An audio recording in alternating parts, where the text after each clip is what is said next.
안녕하세요. 진로설계 11주차 1교시를 시작하도록 하겠습니다. 이전 시간에는 이력서, 자기소개서, 그리고 포트폴리오까지 알아보았었는데 차후 학생들이 사용하는 데 도움이 되었기를 바랍니다. 이번 시간에는 크게 두 분류로 나누어 가수, 작곡가의 음악 직종에 관해 필요한 내용에 대해 이야기해 볼까 합니다. 이번 주차는 수업이라기보다는 여러분에게 꼭 하고 싶었던 잔소리 정도로 가볍게 이해해줘도 될 것 같지만 내용은 가볍지 않기에 이번 시간도 잘 따라와 주기를 바랍니다. 시작에 앞서 학과 웹페이지에 제 프로필을 본 학생들이 있을지 모르겠지만 학교에서 학생들을 지도하기 전 여러가지 음악 관련 직종 경력 중에 아이돌을 제작하기 위해 몇 년 정도 엔터테인먼트 회사를 직접 운영한 적이 있었습니다. 여자 댄스 걸그룹 두 팀을 제작했었고 얼마 못 가 쫄딱 말아먹었었죠. 말하고 보니 좀 슬퍼지네요. 그때 당시에 제작을 하며 느낀 것을 이 수업을 듣는 학생들에게 조금 더 객관적으로 전달할 수 있을지 모르겠지만 차후 여러분들도 충분히 도전할 만한 과제이기에 도움이 되길 바라는 마음으로 시작해 보도록 하겠습니다.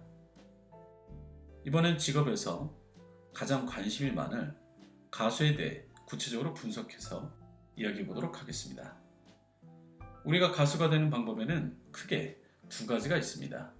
첫 번째, 자신이 직접 음반을 제작하여 가수가 되는 방법과 두 번째, 기획사 오디션을 통해 가수가 되는 방법이 있습니다.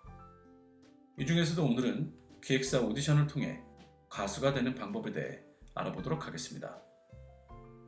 지금은 공개 오디션 등이 활성화되어 있어 오디션에 접근하는 것조차 쉬워진 여러분의 세대이지만 저희 세대에서는 공개 오디션이라는 개념이 없어 오디션을 보기 위해 데모 테이프를 녹음하고 약 20군데 정도 기획사에 우편으로 보냈던 기억도 나네요. 세대가 달라졌다는 이야기이기도 하지만 본인의 꿈을 위해 이 정도 노력은 오히려 최소한의 노력이 아닐까 합니다. 물론 그 방식으로 오디션 기회를 만들어 여러분 나이 때 2년 정도 기획사에서 다양한 경험을 한 것이 차후 음악 생활에 있어 참 많은 도움이 되었다 생각합니다.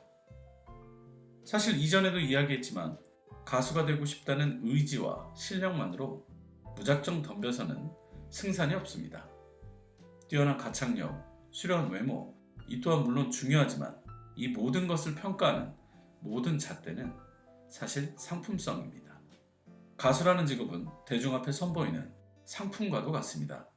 제작자는 오디션을 통해 상품을 제작하여 대중에게 선보이고 사람들로 하여금 그 상품에 대한 호감과 구매 욕구를 불러일으켜 실질적인 소비로까지 이어지게 만드는 것. 더 쉽게 말해 과연 이 사람을 연예인으로 제작하면 얼마나 회사에 수익이 될 것인가가 가장 큰 고민일 것입니다. 바로 이것이 제작자 입장에서 가장 중요한 포인트입니다. 그야말로 이것은 문화 콘텐츠를 활용한 경제활동이란 말이죠. 그렇기 때문에 노래를 못해도 가수가 될 수 있는 아이러니한 상황이 종종 발생하기도 합니다. 상품 가치성에 있어서 음악 외적인 요소가 크게 작용했다고 보면 이해가 되겠죠. 나무만 보지 말고 숲을 봐야 합니다. 다시 말해 단순히 가수가 되고 싶다는 열정과 의욕만 가지고 임할 것이 아니라 한 번쯤 입장을 바꿔 회사와 대중의 시각에서 판단하고 현 음반 시장의 경쟁 구도 자체를 이해하려는 노력이 필요하다 생각합니다. 노래가 아주 뛰어나고 춤을 누구보다 잘 추고 기가 막히게 잘생겼는데 자꾸 떨어진다면 그 이유가 바로 상품 가치가 부족한 것은 아닌지 생각해 봐야 합니다. 오디션을 준비하는 많은 친구들이 범하는 가장 큰 오류가 바로 복제품이라는 것입니다. 이미 시장에는 진품이 있고 그 진품과의 경쟁 구도를 위해 기획으로 비슷하게 제작된 또 하나의 진품이 있죠. 거기다 이른바 모조품들까지 모두 경쟁하고 있는 상황에서 복제품이 또 필요할까요? 제 아무리 같은 원단을 쓰고 같은 디자인을 베껴놔도 결론은 복제품일 수밖에 없고 이른바 그저 짝퉁일 수밖에 없습니다. 복제품이 아무리 훌륭해도 진품의 값어치를 따라갈 수 없다는 것은 말하지 않아도 너무 잘 알 것이라 생각합니다. 절대 누구처럼 노래하려 하지 말고 누구처럼 춤추려 하지 않길 바랍니다. 누구의 것도 아닌 오로지 여러분만의 것을 찾아서 온전한 여러분만의 것으로 만들기 바랍니다. 그게 바로 여러분의 상품성이고 곧 가치입니다. 그것이 바로 공급자들이 원하고 바라는 진정한 신상품일 것입니다. 자, 지금부터 제가 느낀 몇 가지 방법을 나열해 보도록 하겠습니다. 첫 번째, 외모에 지금보다 조금 더 많이 신경 써야 합니다. 신입생들에게 가장 많이 하는 이야기가 우리가 길을 걸어가다가 우연히 우리를 보는 사람들도 음악하는 사람인가 봐 하고 이야기가 나와야 한다 생각합니다. 이건 제가 어릴 적 속해 있던 기획사 대표님의 말씀이기도 하셨고요.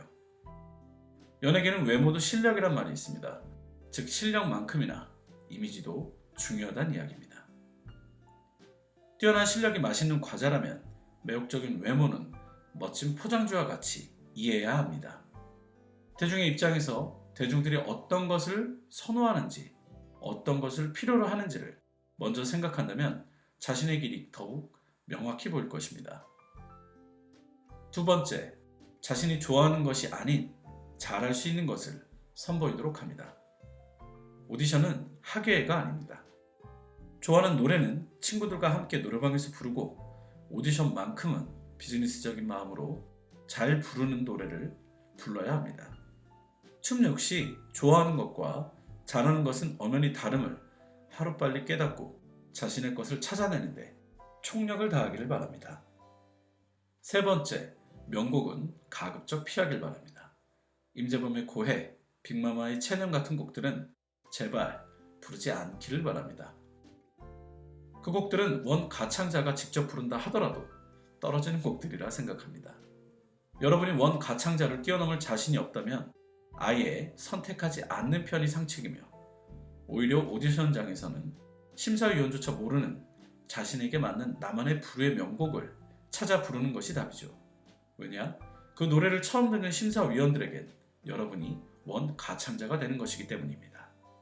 네 번째, 이건 참 중요하다 생각하는데 초반 10초의 목숨을 걸어야 합니다. 저도 매년 외부 심사를 나가게 됩니다. 작게는 지역가요제부터 대학 입시는 김포대, 명지전문대 등 다 학교 심사를 하러 갔을 때 노래든 춤이든 첫 인상이든 모든 평가는 사실 10초면 끝나게 됩니다. 흔히 오디션장에서 노래를 할 때 노래의 첫 시작부터 부르곤 하는데 그러면 결국 하이라이트는 가보지도 못하고 전부만 부르다 나오게 되죠. 왜? 오디션과 입시는 길어봐야 30초에서 1분이니까요. 첫 소절에 강력한 인상을 줄 수만 있다면 속된 말로 이미 80점은 먹고 들어가게 됩니다. 여러분이 입을 뗀 그 첫 소절에 여러분의 합격 여부가 결정된다는 이야기입니다.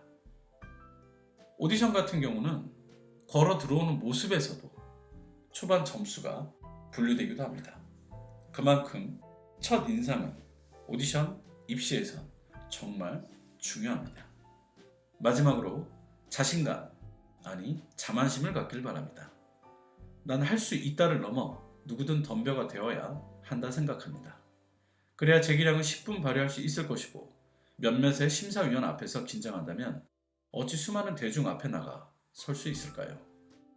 또 오디션장에서 심사위원의 질문이나 추가 요구사항을 받았을 때 아무런 지체 없이 대답하고 실행할 수 있어야 합니다.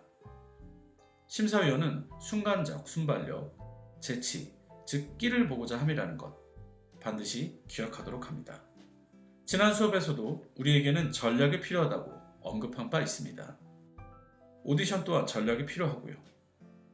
오디션에 앞서 지금 말한 것과 같은 충분한 이해를 갖추고 임한다면 성공 가능성은 더욱 커질 것이라 생각합니다. 부디 이 수업에 참여한 여러분 개개인의 맞춤형 전략을 꼭 찾아내기를 진심으로 바랍니다. 세상 대다수의 사람들은 자신이 좋아하는 일을 하는 것이 아닌 해야 하는 일을 하며 살고 있습니다. 허나 우리는 각자의 꿈을 위해 험난한 실용학과 입시 시스템을 뚫고 들어온 실용학과 대학생으로서 음악을 하고 있다는 것, 그리고 미래를 위해 음악을 준비하고 있다는 것에 대해 스스로 자부심을 가지고 모든 생활에 임해주기를 바랍니다. 여기까지 내용으로 진로 설계 11주차 1교시를 마치도록 하겠습니다. 모두 수고했습니다.